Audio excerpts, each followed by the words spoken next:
ओम अज्ञानतिमिरन्धस्य ज्ञानाञ्जनशलाकया चक्षुरुन्मिलितं येन तस्मै श्रीगुरवे नमः। श्रीचैतन्यमनोभीष्टं स्थापितं येन भूतले स्वयं रूपः कदा मह्यं ददाति स्वपदान्तिकम्।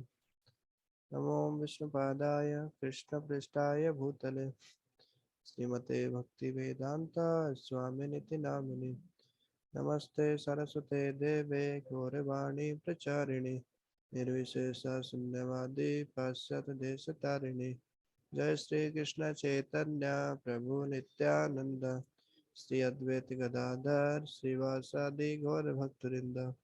हरे कृष्णा कृष्णा कृष्णा हरे हरे हरे राम राम राम हरे हरे।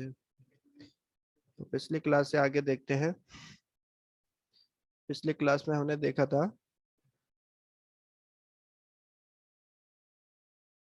पूर्व अभ्यासेन ह्रियते ही अपि अवससा। किस प्रकार पिछले जन्म की चेतना अगले जन्म में पिछले जन्म की चेतना के अनुसार अगला जीवन प्राप्त होता है, इस तरीके से। तो हमने उसमें कुछ उदाहरण देखे थे, जैसे जड़ व्रत के देखा था, और वो हमने पिछली ही पीपीटी में देखा था। हमने देखा था कि किस प्रकार से जो असफल योगियों की क्या गति होती है। जो थोड़े समय तक योगाभ्यास करते हैं, आध्यात्मिक सिद्धांतों का पालन करते हैं, फिर उनका पतन हो जाता है, या फिर जो लंबे समय तक भक्ति करने के बाद उनका पतन होता है, तो उनकी क्या क्या गति होती है। अब यहाँ पे एक फोटो में आप देख रहे हैं, एक घर की छत पर जो एंटीना लगा रहता है, और ये टीवी की स्क्रीन है, और यहाँ पर ये आप जड़ भरत है वो हिरण को देख रहे हैं। तो देखिए, जड़ भरत है वो भी एक सिग्नल कैच कर रहे हैं, है ना। तो जड़ भरत सिग्नल कैच कर रहे हैं। तो यहाँ पे एक उपमा दी गई है। आप अनुमान लगा सकते हैं कि उपमा क्या है। मतलब एंटीने की किससे तुलना की है, टीवी के स्क्रीन की किससे तुलना की है, और जो टीवी में जो चलचित्र जो देखते हैं, जो वीडियो अलग अलग चैनल पे अलग अलग आते हैं, तो उसकी तुलना कैसे कर सकते हैं।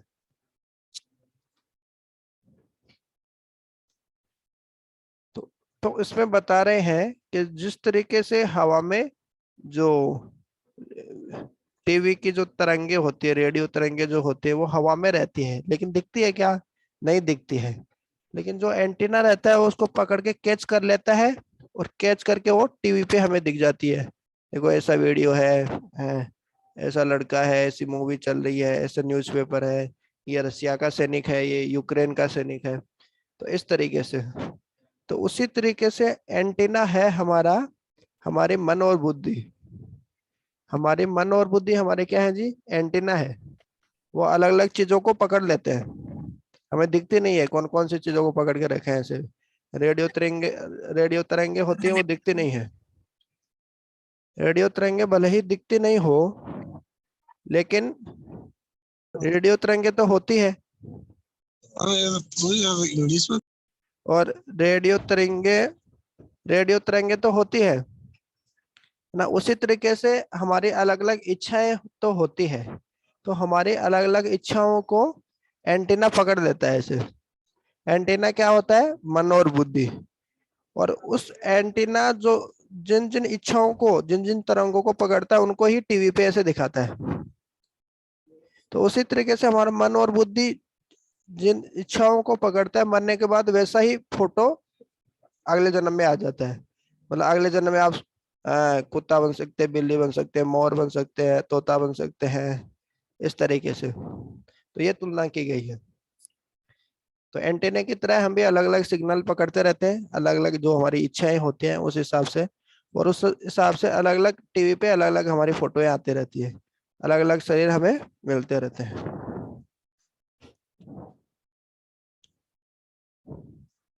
जब कोई व्यक्ति एक कपड़े की दुकान पर जाता है, तो विभिन्न प्रकार के वस्त्रों में से वह चयन कर सकता है।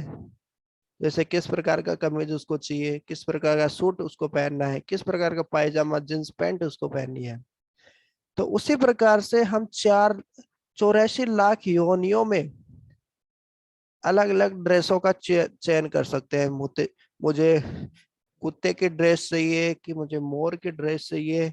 आत्मा तो हम है, लेकिन हमें कैसी ड्रेस पहननी है, एक मच्छर की ड्रेस पहननी है कि एक सुअर की ड्रेस पहननी है। तो इस तरीके से अलग अलग ड्रेस हम पहन सकते हैं। जैसे हम दुकानदार के पास में जाते हैं, तो हमारे पास जितने पैसे होते हैं, तो उस हिसाब से हम अलग अलग डिजाइन के ऐसे शर्ट, हुडी, स्वेटर हमारे मन पसंद की पहन लेते हैं, ऐसे खरीद लेते हैं। तो उसी प्रकार से हमारे आध्यात्मिक खाते में जितना बैलेंस होता है जी, उस हिसाब से हमें अलग अलग शरीर मिल जाता है। ऐसा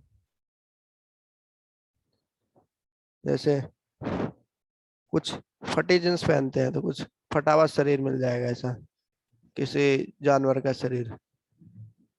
ज्यादा पैसे नहीं है, ज्यादा अच्छी ड्रेस नहीं खरीद सकते। तो उस प्रकार से आध्यात्मिक इतना सुकृति नहीं है, इतने अच्छे काम नहीं किए हैं, भगवान की भक्ति नहीं की है, तो ऐसी बेकार शरीर मिलेगा ऐसा।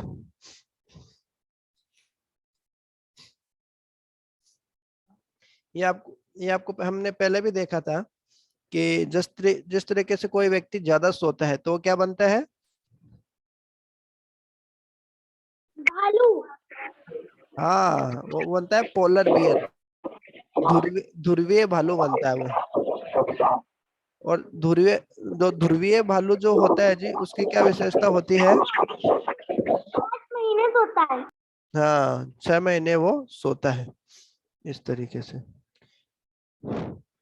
और हमने ये भी देखा था, कोई व्यक्ति है जो कपड़े पहनना पसंद नहीं करता, वस्त्र उसको अच्छे नहीं लगते, तो वो निर्वस्त्र होके ऐसे वृक्ष के वृक्ष की योनि प्राप्त कर लेता है वो। और जो व्यक्ति दूसरे जानवरों को खाना पसंद करता है, उसका मांस खाना पसंद करता है, तो उसको एक मांसाहार प्राणी के का शरीर मिल जाता है, जैसे चीता है, बाघ है, ये सब। अभी हम देखने जा रहे हैं एक बहुत ही रोचक कहानी, जो वास्तव में कहानी नहीं है, वो ऐतिहासिक तथ्य है। वह ऐतिहासिक तथ्य क्या है जी, वो हम देखने जा रहे हैं अभी। बहुत ही इंटरेस्टिंग है ये। और ये इसका वर्णन श्रीमद् भागवतम में आता है। एक बार एक बहुत महान ऋषि अगस्त्य राजा इंद्रद्युम्न के यहाँ पे भ्रमण करने के लिए आते हैं। अब राजा इंद्रद्युम्न कहाँ के राजा थे?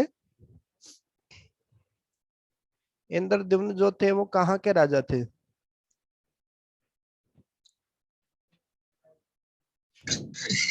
उड़ीसा। भाई तो सही उड़ीसा।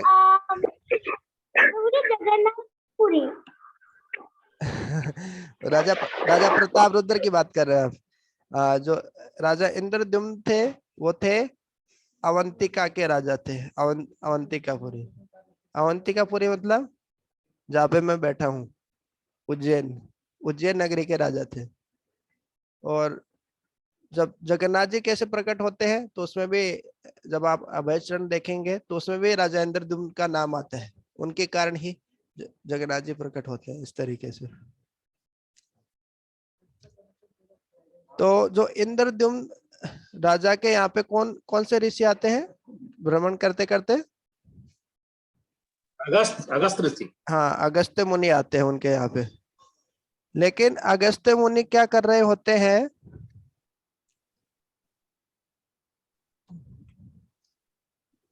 तो जो जब राजा राजा के पास में आते हैं, राजा इंद्रद्युम्न के पास में आते हैं, तो राजा होते हैं वो क्या ध्यान कर रहे होते हैं। इस फोटो में आप जैसे आप देख रहे हैं कि ये ध्यान लगाए हुए बैठे हैं। और इधर से जो ये अगस्त्य मुनि है, अपने अपने शिष्यों के साथ में यहाँ पे ऐसे भ्रमण करने के लिए आए हैं। जैसे ही एक कोई साधु पुरुष आता है, तो राजा हो या फिर सामान्य प्रजा, सभी का दायित्व बनता है कि वो राजा का उचित सम्मान, वो साधु है उसका उचित सम्मान करे। भले ही राजा है, लेकिन साधु के सामने कोई ऐसा नहीं होता कि वो राजा है तो वो सम्मान नहीं करेगा। साधु के सामने सब नीचे ही होते हैं। तो इस तरीके से जब उसने राजा ने अगस्त्य ऋषि का इंद्रद्युम्न राजा ने अगस्त्य ऋषि का सम्मान नहीं किया, तो उस ऋषि को मुनि को गुस्सा आ गया, अगस्त्य मुनि को, और उसने बोला कि जा इंद्रद्युम्न, तू हाथी बन जा। हाथी हाथी बनने का श्राप क्यों दिया?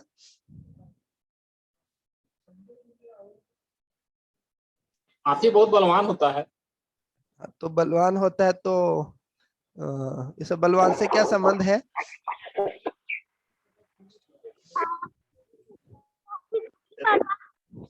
राजा भी तो बलवान होता है प्रभु जी।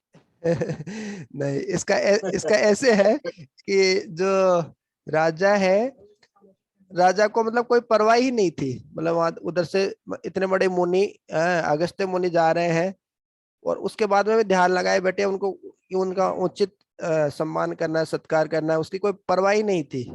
तो हाथी होता है ना, वो ऐसा ही होता है। बोलते हैं ना, कुत्ते कुत्ते भूखे हजार, हाथी चले बाजार, कुत्ते अब भूखे। हाथी चले हजार, कुत्ते भूखे हजार। हाँ। तो इस तरीके से वो किसी की परवाह नहीं करता हाथी। तो यही यही स्थिति किसकी थी? अगस्त्य मुनि की थी, सॉरी इंद्रद्युम्न राजा की थी। क्योंकि इंद्रद्युम्न राजा ने क्या किया था? अगस्त्य मुनि का कोई सत्कार नहीं किया। तो इसी कारण जो अगस्त्य मुनि थे, उन्होंने इंद्रद्युम्न राजा को श्राप दे दिया कि तुम्हें कोई परवाह ही नहीं, कौन जा रहा है कौन नहीं जा रहा है, किसी को मतलब नहीं है। एक मंद बुद्धि पत्थर की बात, तुम जड़ पत्थर की बात व्यवहार कर रहे हो, इसलिए तुम्हें श्राप देता हूं कि आप एक जो बिना परवाह करने वाले एक हाथी बन जाओ आप, इस तरीके से। तो आगे जाके जो इंद्रद्युम्न राजा होते हैं वो क्या बनते हैं पता है? मुझे गजेंद्र मोक्ष। हाँ, अभी आगे आएगा वो। तो उसी प्रकार से एक और कहानी, एक और ऐतिहासिक घटना आती है कि एक बार एक गंधर्व, गंधर्व मतलब जो जो गाने वाले होते हैं, बहुत मधुर गायन जो करते हैं, उनका नाम रहता है हु हु। हु हु, दो बार कुत्ते भूखे उस तरीके से हु हु। तो हु तो हु ने क्या किया? जो गंधर्व हु था, वो एक बार पानी में स्नान कर रहा था। तो गंधर्व लोग क्या करते हैं? पानी में स्नान करते हैं और वो भगवान के बारे में या फिर और कुछ मधुर गायन करते हैं। तो जब वो पानी में स्नान कर रहे थे, तो उसी पानी में और कौन थे? उसी पानी में थे देवल ऋषि। अब खाली दिमाग शैतान का घर बोलते ही है। तो क्या करते हैं, जो गंधर्व हु रहते हैं, वो देवल ऋषि की टांग पकड़ के खींच लेते हैं। क्या करे, कुछ तो किया जाए, समय पास कैसे किया जाए। तो देवल ऋषि को गुस्सा आता है, तो वो उनको क्या बोलते हैं? जाओ तुम मगरमच्छ बन जाओ। तो मगरमच्छ बनने का श्राप क्यों देते हैं?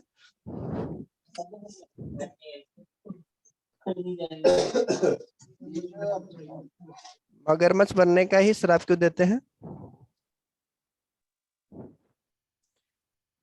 जब जो हु गंधर्व था, उसने देवल ऋषि की टांग खींची, तो देवल ऋषि ने क्या श्राप दिया? तुम मगरमच्छ बन जाओ। क्योंकि मगरमच्छ क्या होता है? मगरमच्छ का काम होता है किसी की टांग पकड़ के खींचना। आप देखेंगे जब पानी पीने के लिए हिरण आता है नदी के पास में, या कोई दूसरे जानवर आते हैं, तो मगरमच्छ जो होता है उसकी टांग पकड़ के तुरंत खींच लेता है और उसका उसका भक्षण कर लेता है, इस तरीके से। तो हु जो गंधर्व था, वो भी वही कार्य कर रहा था। वो जो देवल ऋषि थे, उनकी टांग पकड़ के खींच रहे थे। तो हु ने बोला कि तुम पानी में हो, पानी के प्राणी की तरह, और पानी के प्राणी मगरमच्छ की तरह हो, और उन्हीं की भांति टांग खींच रहे हो मेरा, तो जाओ तुम मगरमच्छ बन जाओ। तो आगे जाके वो मगरमच्छ कौन बनते हैं? जो गजेंद्र मोक्ष की लीला होती है ना, उसमें गजेंद्र और मगरमच्छ के बीच में जो युद्ध होता है, तो वो वही मगरमच्छ होता है।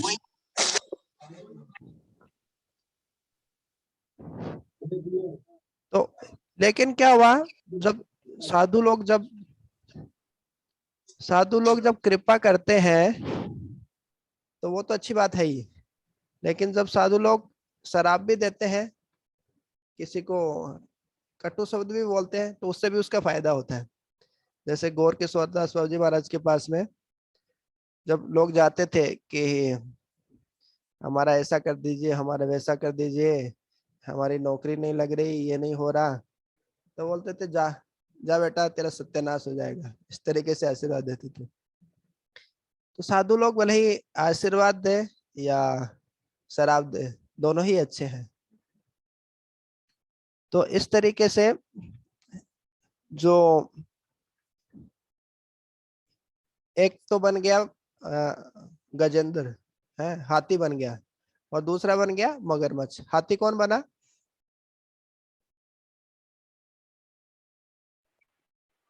राजा इंद्र। इंद्रधुम्न। और मगरमच्छ? हु। हाँ। और जो इंद्रदुम्न राजा थे, जो कि हाथी बने अगले जीवन में, गजेंद्र बने, उनको शराब किसने दिया था? अगस्त मुनि ने, अगस्त मुनि। अगस्त्य मुनि ने। और जो हु नाम के गंधर्व थे, जो कि मगरमच्छ बनने वाले हैं, उनको शराब किसने दिया था? दावल मुनि ने। देवल मुनि ने। जो भगवान भगवत देवल गीता में, मुनि। हाँ भगवान भगवत गीता में बताते हैं ना, असितो जी देवलो जी। व्यास, कि जो असित और देवल ऋषि, इतने बड़े बड़े ऋषि भी क्या बोलते हैं कि मैं ही, मतलब कि श्री कृष्ण ही भगवान है, इस तरीके से। तो वो ये असित वही, असित देवल। हाँ असितो देवलो व्यास है। हाँ तो संधि के बाद में देवलो हो जाता है, देवला ऐसे करके। तो ये वही देवल मुनि रहते हैं जो हु नाम के गंधर्व को शराब देते हैं और वो मगरमच्छ बन जाते हैं।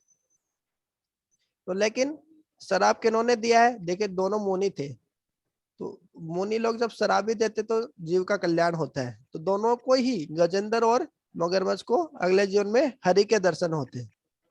देखिए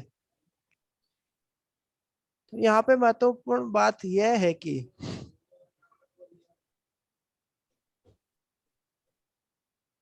it is important to note that independent of the external material body the soul acquires.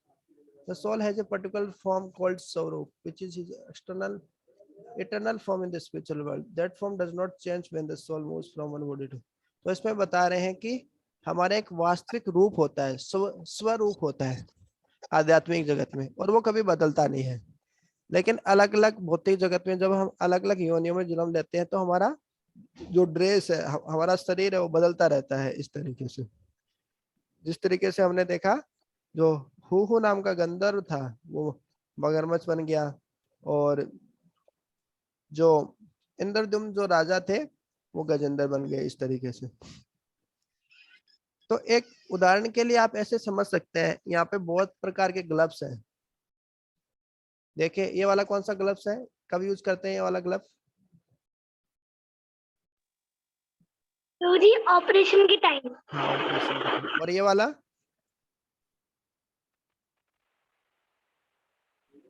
प्रभु जी आपने, जो साइंटिस्ट लोग होते हैं वो यूज करते हैं।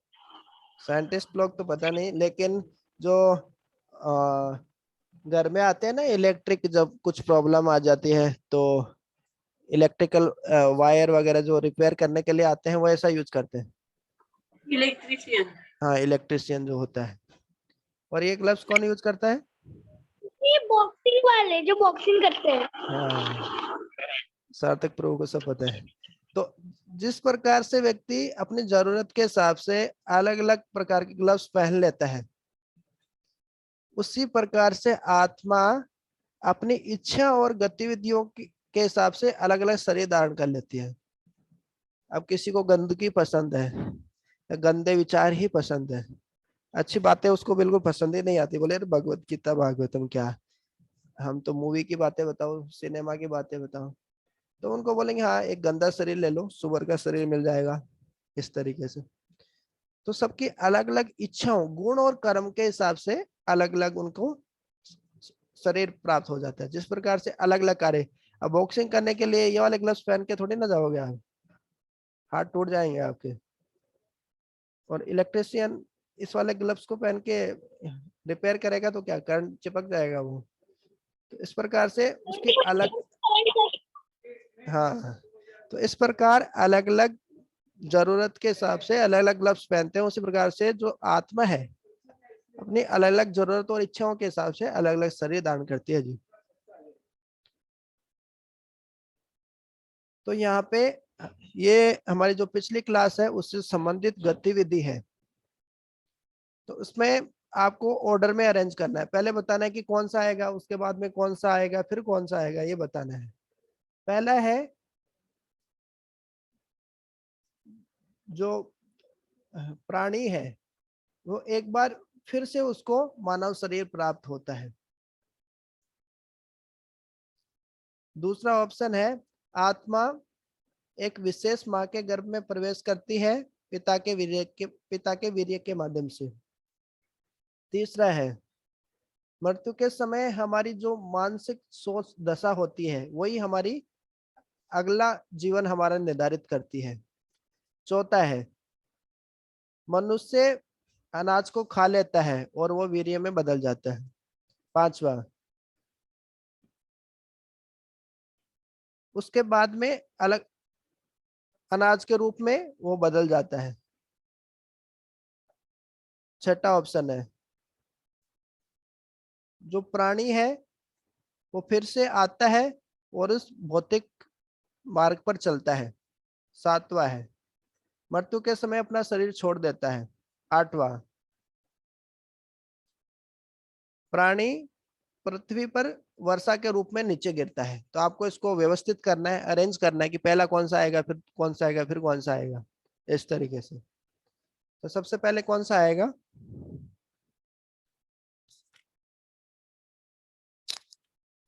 पिछली क्लास में ध्यान से सुना तो बता सकते हैं। हाँ, सबसे पहले आठवां आएगा। मैंने बता देता है कि सबसे पहले जो जीव होता है वो बारिश के रूप में धरती पर नीचे गिरता है। फिर क्या होता है? चौथे में grain are eaten by the man. And takes in the form of grains. चौथा हाँ, उसके बाद में पांचवा आएगा। बारिश से क्या होता है? अनाज उत्पन्न होता है, तो वो अनाज के रूप में हाँ। बड़ा हो जाता है। फिर चौथा है फिर चौथा आएगा, उस अनाज को मनुष्य खा लेता है और वो वीर्य में बदल जाता है। उसके बाद में जो वीर्य है पिता के माध्यम से माँ के गर्भ में दूसरा प्रवेश करता है। दूसरा आ जाएगा। उसके बाद में क्या आएगा? उसके बाद में आएगा उस जीव को दोबारा से एक मानव शरीर मिल जाता है। मिल जाता है। फिर उसके बाद में क्या आएगा? सातवां, हाँ। सातवां, हाँ, फिर से वो भौतिक जगत में आ जाता है और अपने भौतिक मार्ग पर चलता है। उसके बाद में क्या होता है? वो अपना मृत्यु के समय अपना शरीर छोड़ देता है और लास्ट में और मृत्यु के समय उसकी जो चेतना रहती है उसके हिसाब से उसको अगला शरीर मिलता है। इस प्रकार से पूरा अच्छे से पूरा क्लियर है, अच्छी समझ है, तभी जाके इसको व्यवस्थित कर पाएंगे। पहले वारिस के रूप में पतन होता है, फिर किस तरीके से जीव का ये चक्र चलता रहता है, इस तरीके से। तो भगवान भगवत गीता में शुरू में बताते हैं ना, अन्नाद भवन्ति भूतानि, वो वहीं से लिया गया है ये। तो इस प्रकार से जो जीव है तो वह मनुष्य के शरीर से अपने कर्मों का भोग करते हुए और अपनी इच्छाओं के अनुसार एक शरीर से दूसरे शरीर में जाता रहता है, पतन होता रहता है उसका। और जो मनुष्य के अलावा जो दूसरे शरीर जितने भी है जानवरों के, उनमें वो कुछ सोच नहीं सकता कि भगवान क्या है, भगवान के साथ मेरा संबंध क्या है, क्या मुझे भक्ति करनी चाहिए। नहीं नहीं, वो केवल भोग योनि है। अपने कर्मों का भोग करने के लिए ही वो सारे बाकी जानवरों के जो शरीर मिलते हैं वो केवल अपने कर्मों का भोग करने के लिए ही होते हैं। उनमें भक्ति करके ऐसा नहीं कि हम उससे जन्म मृत्यु के चक्कर से निकल सकते हैं, नहीं। तो वो दूसरे जब जानवर के शरीर में जब व्यक्ति होता है तो उसके पास में आध्यात्मिक प्रगति करने का मौका नहीं होता है। केवल मानव शरीर में ही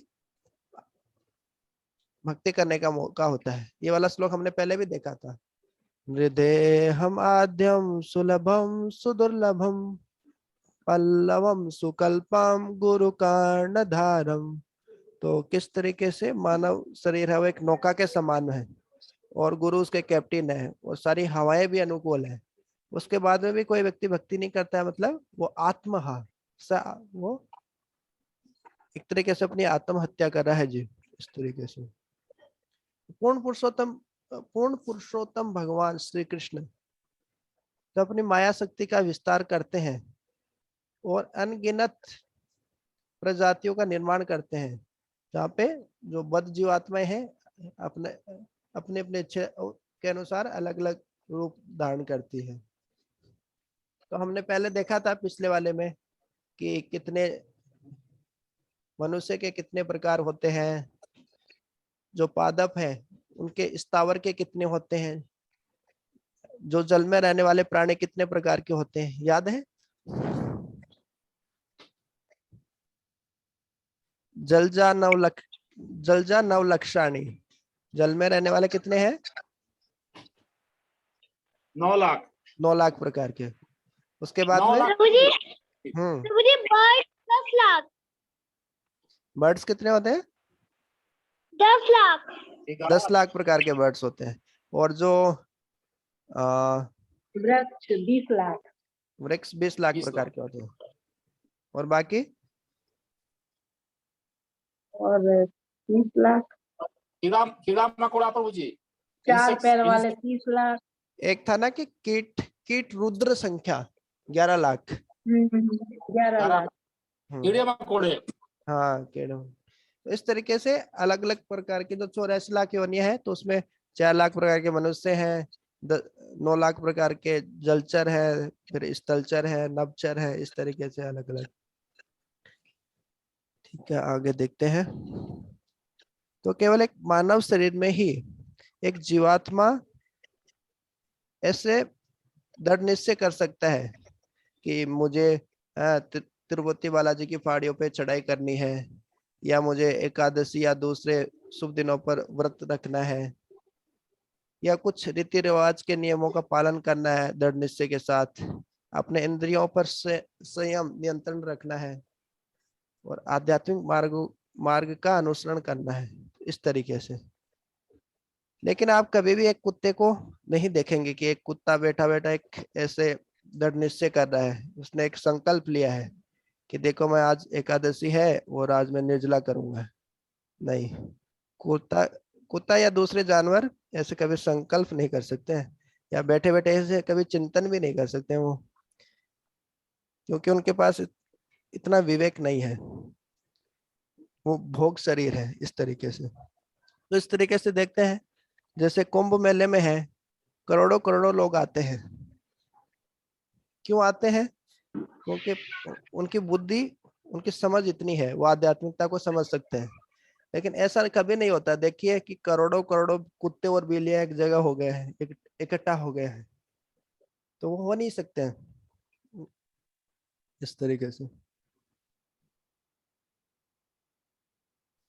तो जो भगवान ने विशेष रूप से मानव प्रजाति को इसलिए बनाया है ताकि वो भक्ति के माध्यम से भगवान से संबंध स्थापित कर सके, आध्यात्मिक मार्ग का अभ्यास कर सके और अपने आप की अनुभूति कर सके और आध्यात्मिक ज्ञान को समझ सके।